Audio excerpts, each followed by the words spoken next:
那么多鲜卑军，怕是有几万人呢。他们什么时候攻城？没几天了，人越聚越多。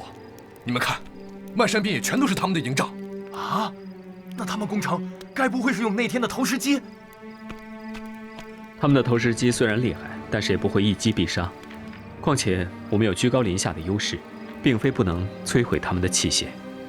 刘公子，你也是名军师吗？郭祭酒在哪里？他怎么不来巡城呢？对啊，郭祭酒略染风寒，最近正在休息，他的命令就由我来传达。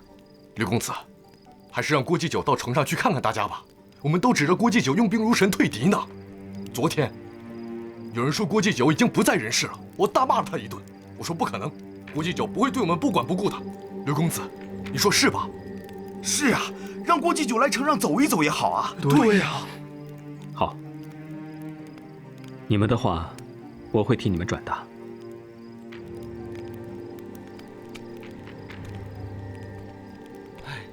难道就死在这里了？我走的时候，我媳妇有5个月的身子了，我还想回去看看我的儿子呢。这要是回不去，我家里的老娘会饿死的。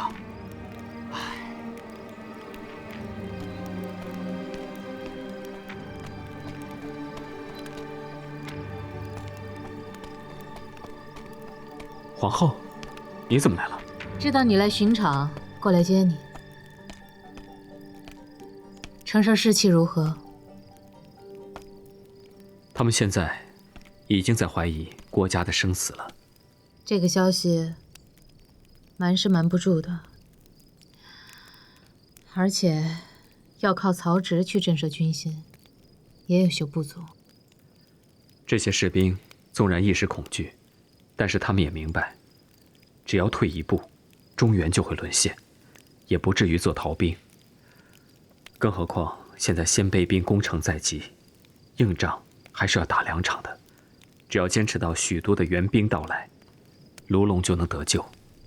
这2场硬仗难打。我一直没有问皇后，你为什么对鲜卑军情如此了解？当年先帝困守许都时，心系天下，对我讲了很多大汉边患的事。我也没想到，原来还有用到的一日。真是天赐皇后助我，朕有勇，皇后有谋，几个鲜卑军何足道哉？走吧，我们去曹将军那边看看，军心如何？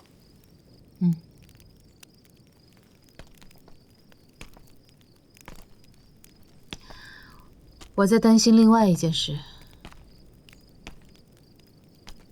什么事？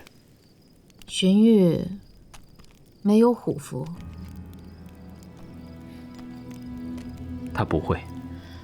曹操是雄猜之主，当权者都知道一句话：鱼不可脱于渊，国之利器不可示人。荀彧若真的了解曹操的话，恐怕就更不敢煽动曹操的兵马了。可这座城池牵连着10几万百姓的安危，这份责任的重量可以改变很多人。比如我和潘阳将军可以化敌为友，我们和曹家公子可以并肩参战。荀彧不可能为了自保而舍弃这座城，更何况在许都城里面还有朕相信的人。司马懿啊，他只是一介布衣，又做不成什么。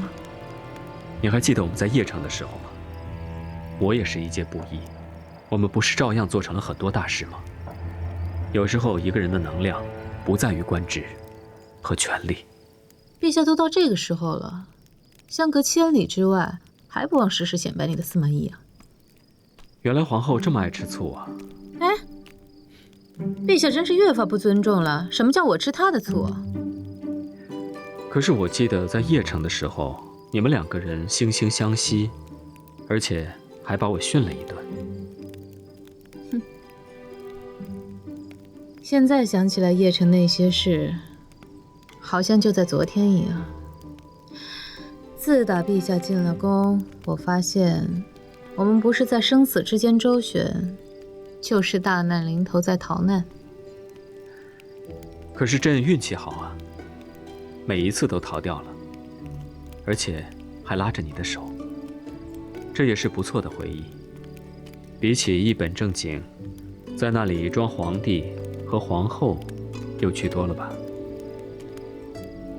是，如果能够拉着手，我也愿意一直跟着陛下跑。可是，我却又怕一停下来，就会有浩浩人流将我们分开。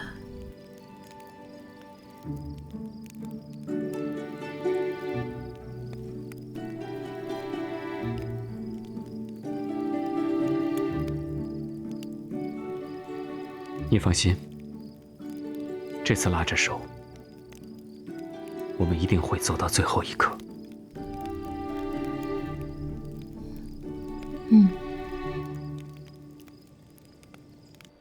城中的箭矢和石头已经收集起来了，防御工事也正在铸造，只是咱们的箭矢远远不够，想要持久防守，根本不行。卢龙城内没有竹子，就算是有，紧急制作也来不及啊！够打一场野战就行。公子要出城歼敌，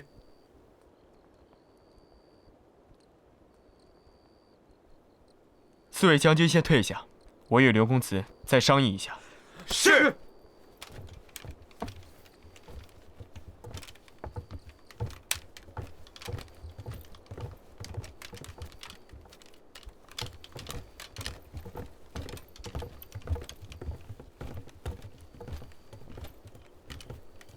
陛下，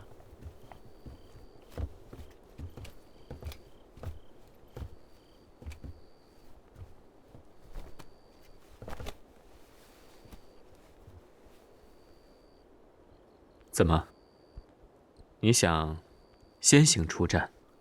陛下，臣已经查点了城中的武器，想要持久守城，那是不可能的。不需太久，只要在援兵到来之前守住就行。陛下有没有听到城中士兵议论什么？郭祭酒。是的，臣也听到了。祭酒去世的消息已经弥漫开来，加之可比能示威之后，搞得城内人心惶惶。再这样下去的话，人心可就散尽了。所以要在柯比能未主动出击之前，打他个措手不及。那公子想怎么打？臣是司空之子，也是城中的领兵之人。只要臣出战，他们的主力一定会攻击臣。这时陛下就带着一队骑兵突破他们的侧翼，去给父亲报信。只要有陛下之命，父亲一定会派兵回援。这件事情朕已经拒绝过你一次了吧？陛下，现在局势已经不一样了，城内的武器与士兵都已经坚持不下去了，援军又一直不来，卢龙已经无驻守可能，所以还要在有希望之时，将陛下皇后护送出去。那四公子呢？既然要做诱饵，自然已经做好了牺牲的准备吧？臣死何足惜？匹夫之勇，求死多么容易，何不提剑出门，跟敌军血溅五步，死前再吟诗两句，这多痛快！你死，我逃，难道卢龙就不要了吗？你我倒是可以求一个痛快，一旦城破，城中的将士和百姓，就算想求个有尊严的死法都不可能。你连死都不怕，还怕跟朕一起守城吗？陛下以情义保全我，以大义激励我。然而我知道孰轻孰重，陛下带兵回来，就算卢龙一时失守，还能再夺回来。可大汉若没了天子，那就全完了。我心意已决，明日就出城邀战，走与不走，陛下自己做决定。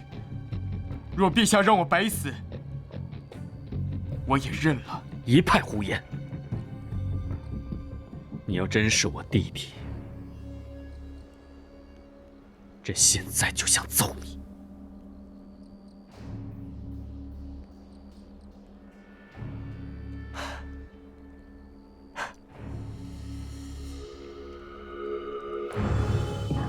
这些日子，臣也恍惚中把陛下当做了兄长，所以陛下一定要活着回来。说不定，臣还有一命，挨陛下教训。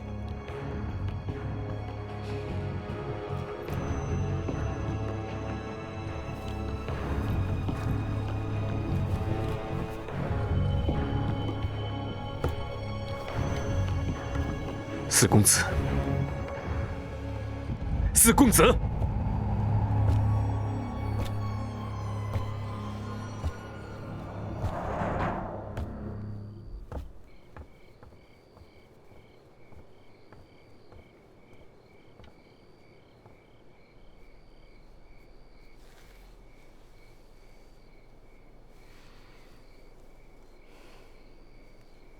妹妹在做什么？皇后姐姐，皇后姐姐，你看我，像不像个女将军？英姿飒爽，不愧为将门虎女。只是这前方不是有陛下和四公子在守卫吗？我们只需要在后方做好后勤和粮草之事就好。战争可不只是提剑厮杀，有时候后方比战场更加重要。你只需要在这高高兴兴的，让城中的百姓将士看到曹杰小姐毫无惧意，自然就会有信心了呀。从明日起，我得代替哥哥们守城。你是说，四公子打算以自己为诱饵，送我跟陛下走？这时候，他应该已经告诉陛下了吧？那陛下应该也已经驳斥了他。我知道陛下一定会反对的，但四哥哥和我不一样。他外表看上去温柔儒雅，但其实骨子里比二哥哥还要倔强。是吗？可是我不信，连陛下都劝不住他。我只对姐姐一个人说啊。小的时候，四哥哥跟着父亲从军，有一次父亲处罚了一个士兵，四哥哥就去跟父亲申辩，说那个士兵是冤枉的。父亲虽然心里明白，但他要顾全将军的颜面，就斥责了四哥哥两句。结果四哥哥就跪在父亲的营帐外面，不吃不喝也不动，跪得晕了过去。最后是父亲输了，父亲亲自去慰问了那个士兵。曹司空居然也有认输认错的时候，也只有你的四哥哥能做到吧？所以我觉得陛下劝不动四哥哥的。那你呢？难道你不拦着他？如果是以前的我，一定会难过的活不下去。但现在我知道我自己应该做什么。如果四哥哥战死，我就是这里唯一的曹家子女。卢龙城得由我来守。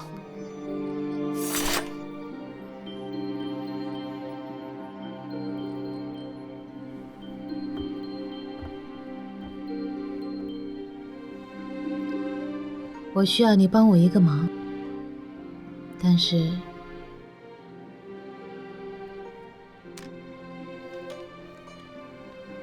不是去送死。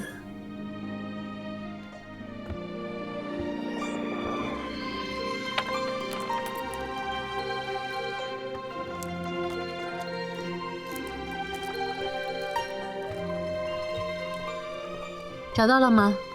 皇后姐姐，我让人在河边挑好看的茧，也按你说的找工匠都打了通天孔，你看行吗？挺好的。这是针线，把这些石子都串起来，每串12个。可是做这些是要干嘛？到时候你就知道了。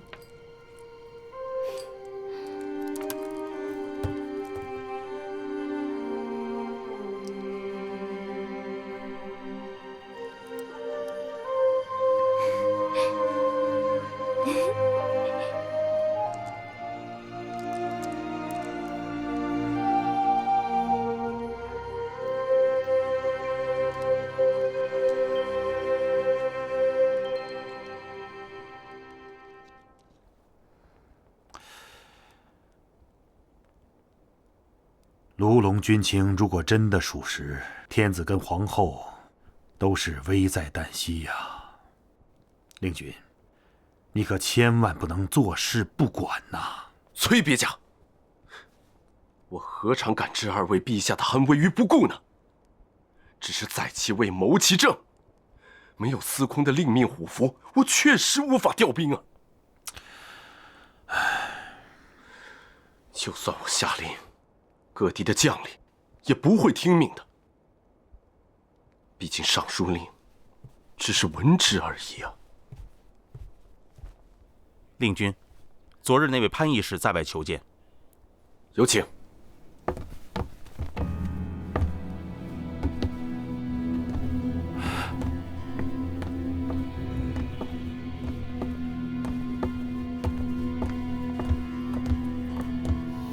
司马懿，你的腿伤。天子于千里之外危急存亡，塞外边关朝不保夕，都比学生的2条腿重要吧？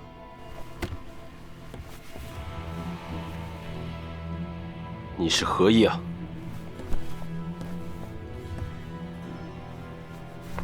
有了这个，令君就可以调兵了吧？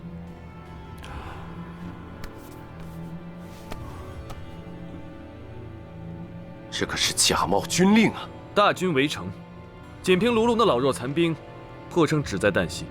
如果令君再犹豫下去的话，那天子和皇后，还有曹家的4公子与曹小姐，就要死于非命了。而突袭柳城的曹司空也会被断了退路。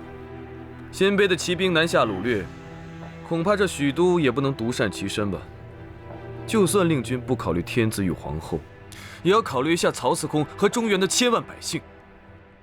好，我这就传令，各地将领。来不及了，等到各地将领聚齐，卢龙早已城破。邺城乃是离卢龙最近的大军住所，请巡令军马上在许都整集1批兵马，直接带往邺城，加上邺城的军队，只要骑兵，连夜赶往卢龙。邺城所有的将领大多都是援军的故将，跟我还有一些交情，不如我写一批书信带去，他们应该会听命的。许都的将领都随司空出征了，何人带兵呢？虎符由我伪造，兵也由我来带。等到司空怪罪下来，也由我来领。你一介书生，怎敢插手这样的军国大事呢？因为我的忠诚和令君的不一样。就算让你前去，一时之间，又如何来得及寻找那么多匹战马？西凉兵没什么本钱，就是马快。人虽然死了不少，但战马铠甲还在，留着长肉也没什么用，就给年轻人壮壮形色吧。为什么要帮我？帮你？老夫是帮陛下，帮曹司空，也帮自己。我一把残骨，可不想埋在乱世。荀彧险些做了怯懦的千古罪人，多谢诸位了。哎，令君，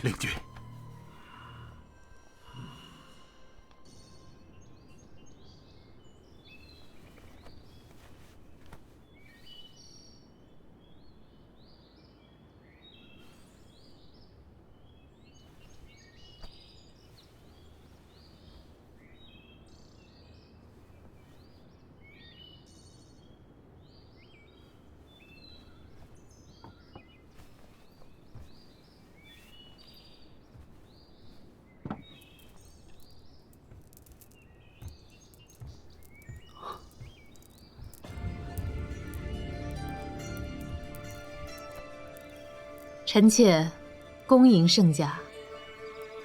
这是我与曹姑娘连夜赶制的天子衮冕，兵凶战危，人心离乱。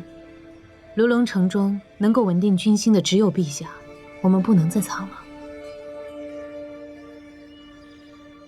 臣妾为陛下更衣。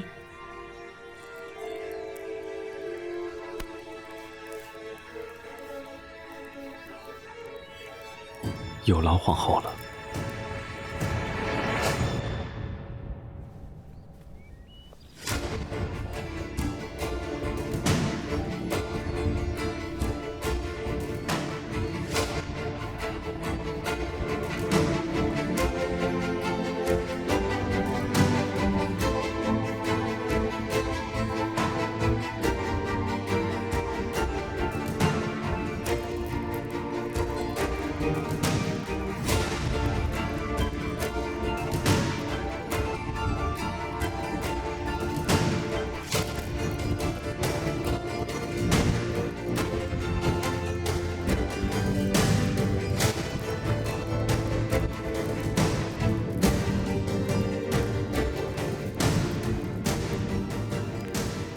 我率领1000骑兵从中路突围，你们2人为侧翼，以楔形阵插入敌军中路去。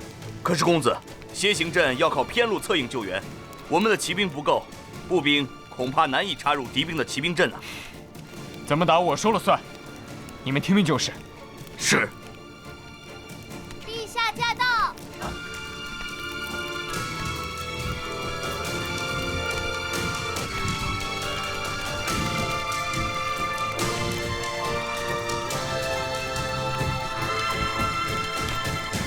臣叩见陛下，万岁万岁万万岁！万岁万万岁！众爱卿平身。谢陛下。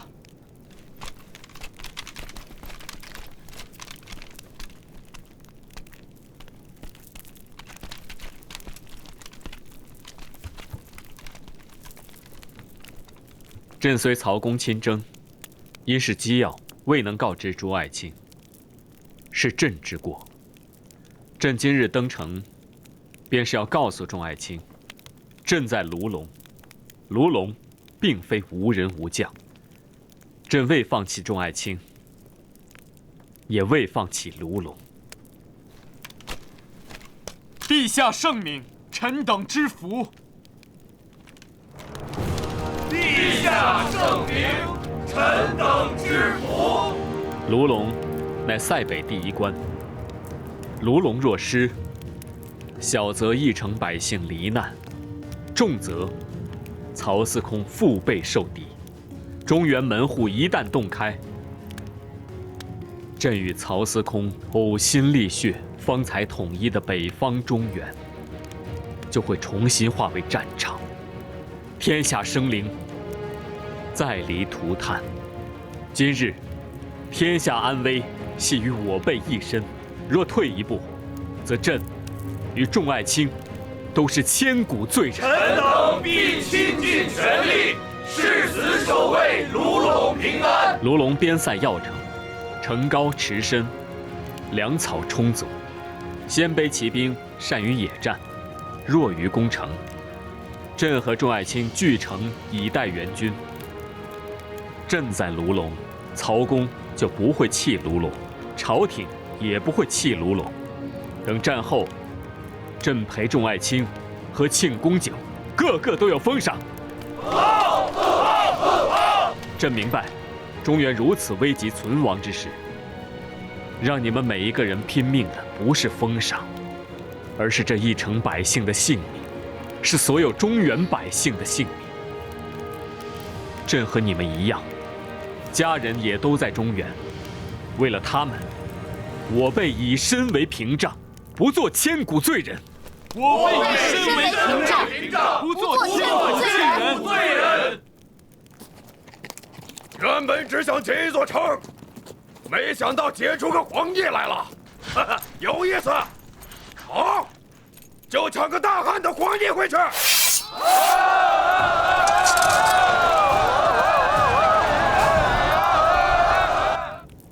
朕必生擒敌酋，为死难的百姓与将士报仇。陛下万岁！万岁！万万岁！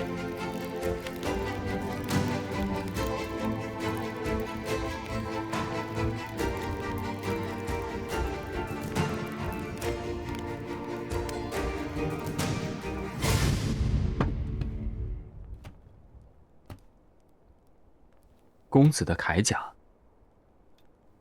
是的，去官渡之前，父亲说我长高了，就请名师重新打造了一套如纸般薄又坚不可摧、寻常的剑士都能防范的铠甲。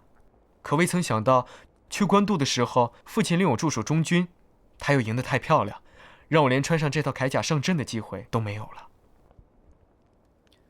上兵伐谋，能用最小的伤亡取得胜利，是曹司空用兵如神，公子不必遗憾。我知道父亲用兵如神，是靠陛下成就的。朕也是阴差阳错，陷入了其中。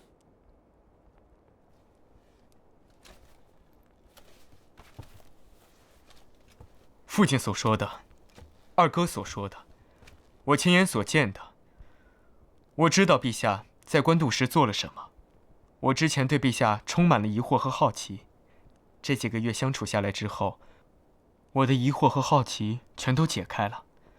我让陛下先走，真是彻头彻尾的错了。能与陛下并肩作战，是我的荣幸。这就对了，与子同袍，我们就不要再谈谁尊谁卑，谁该被牺牲。只要有一线希望，谁都不该被牺牲。我知道陛下一定会身先士卒，陛下随军未曾准备专门的铠甲，这套铠甲，臣赠与陛下，与子同袍。好，与子同袍。嗯。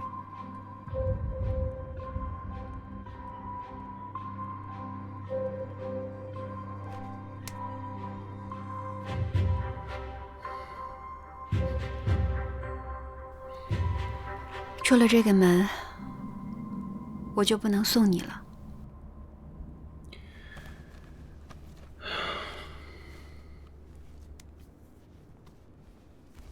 没关系的，你等我回来，再给我接风，这不一样吗？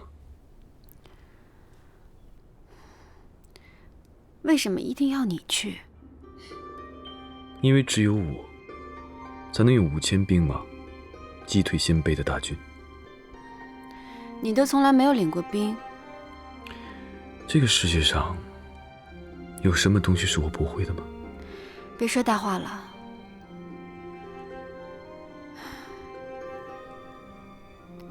战场上生死瞬息，还是小心点好，别大意。来，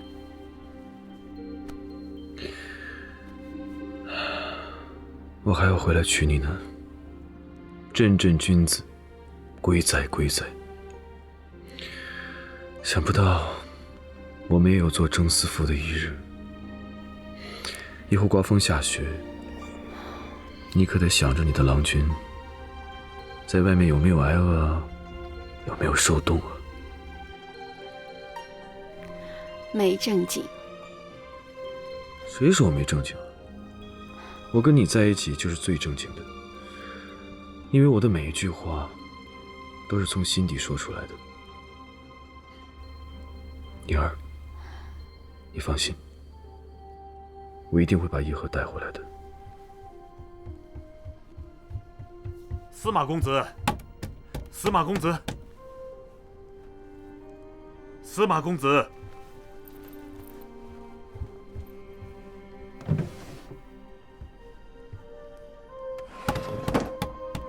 来了。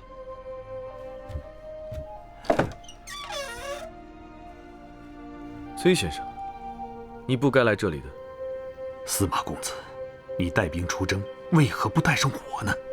陛下并不是只打这一仗，所以我们不能曝光所有的实力。有先生给我的书信，贾大人给我的战马足够了。可是，我跟邺城的将领非常的相熟，你都不怕，我怕什么呢？崔先生，我司马懿一介布衣，可以不怕，却还请崔先生为陛下珍重，来日方长。我一直有个疑问，不知道司马公子跟陛下到底是何关系？堪为陛下如此出生入死？大概是我上辈子欠他的吧。崔先生，学生要去教场了。哦，如此，望公子凯旋。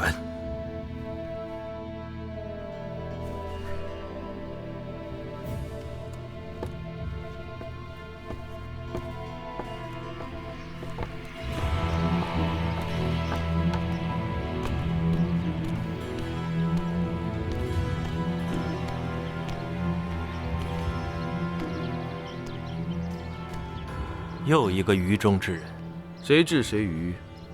我们好像分过数次输赢了吧？是，你聪明，一个摊子忽然站起来了，等曹操回来，你怎么解释？只有愚蠢之人，才只能看到绝境。真是情深意切啊，可惜用错了地方。你如果战死了，我把你和他合葬吧。承你吉言，如果我们凯旋归来，这称颂赞扬的文章，应该由杨主簿来写吧？还真是很期待看杨主簿如何称赞我们呢。告辞。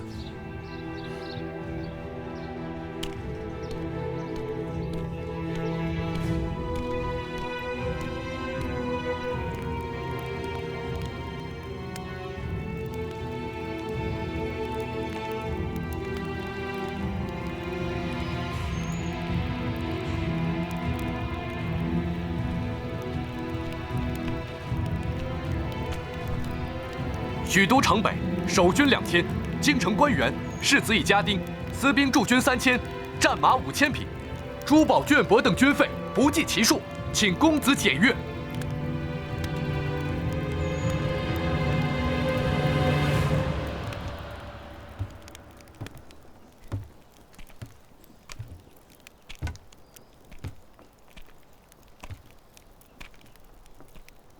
今日的士兵有多一半没有上过战场，我司马懿也不过是受荀令君所托的一介书生，但是我们有兵器，有战马，在卢龙，我们有陛下，有郭祭酒，让我们去打一场里应外合的必胜之仗。虽然你们现在只是仆役，但等你们凯旋归来，你们就是英雄，是将军，是资累万贯的富家之温。我不是要你们去送死，而是让你们跟我去争一个不一样的前程。一辈子只拼这一回，就能够受100年的万民敬仰。愿随将军出生入死。这些话也不能直说吧？君子喻于义，小人喻于利。他这招现在最管用。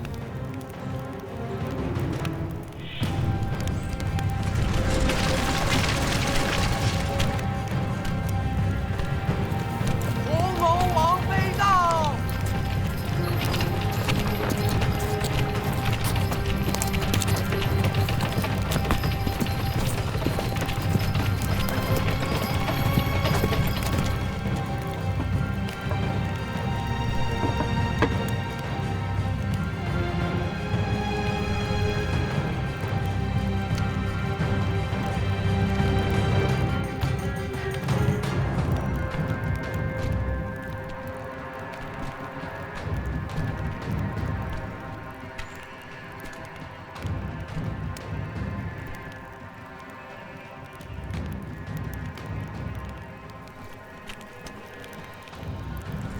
臣拜见王妃。将军请起。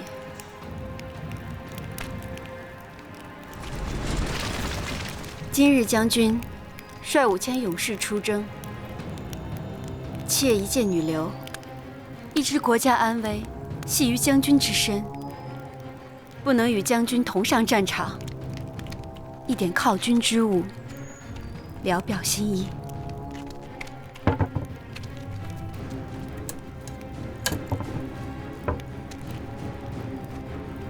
臣感谢王妃慷慨助军，3军将士一定奋勇作战，迎回陛下。我派1名熟悉路线的向导随军，请保护好他。我只救罗龙百姓，不救肉使者。王妃放心，臣一定会全胜归来。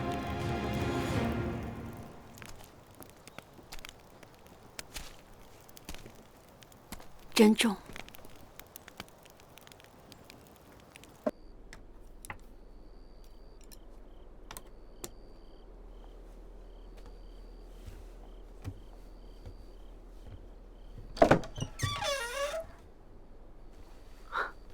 怎么这么久才回来啊？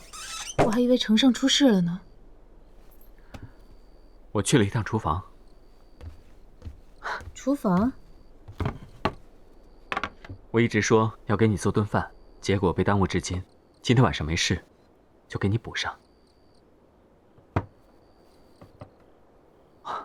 对了，我还从4公子那里悄悄要了一壶酒，别人都是禁酒的，咱们把门关上，偷偷的喝。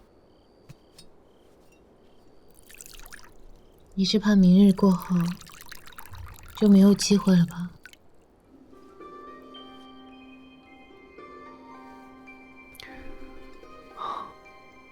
我今天突然想起来，我说过那么多的承诺，如果连这样一件小事我都做不到的话，那些豪言壮语又有什么意义？不如就从这一顿饭开始。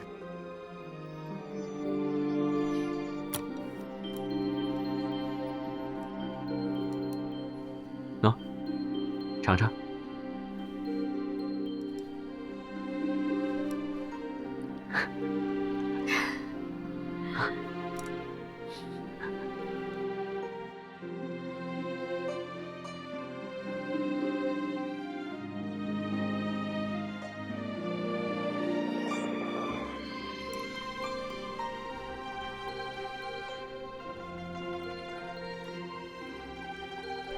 你还记得我曾经告诉过你，我与先帝大婚的那一夜，他问我的问题吗？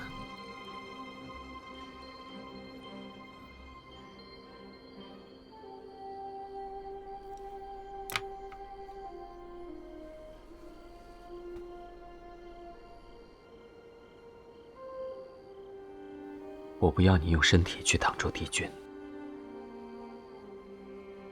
我也未必能保护你到最后一刻，但是会做到一个皇帝、一个丈夫该做的一切事情。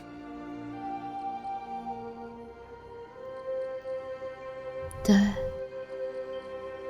丈夫。我希望今夜你是以丈夫的身份跟我在一起。我不想再等了，这一生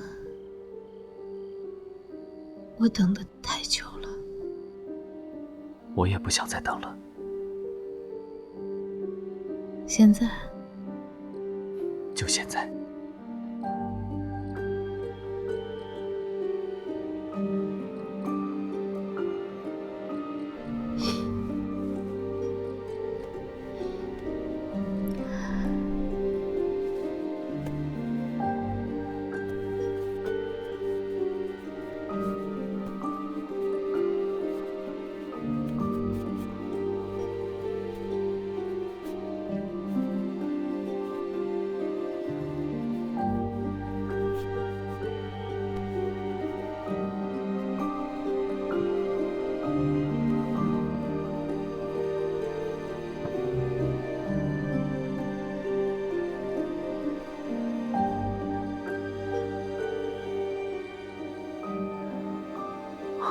很可惜，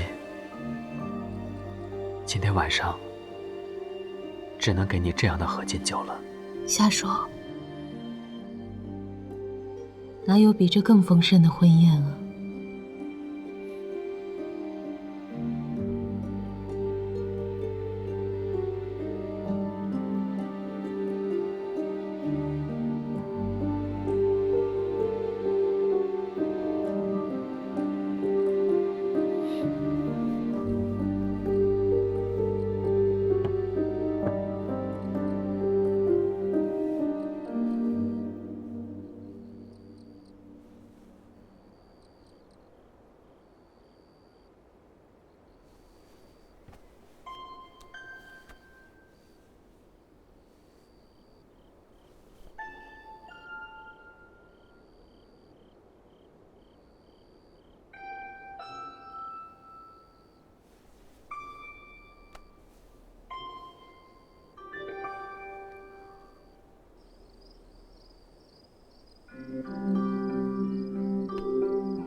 陛下不是要养精蓄锐吗？那就先请皇后阅兵。油嘴滑舌。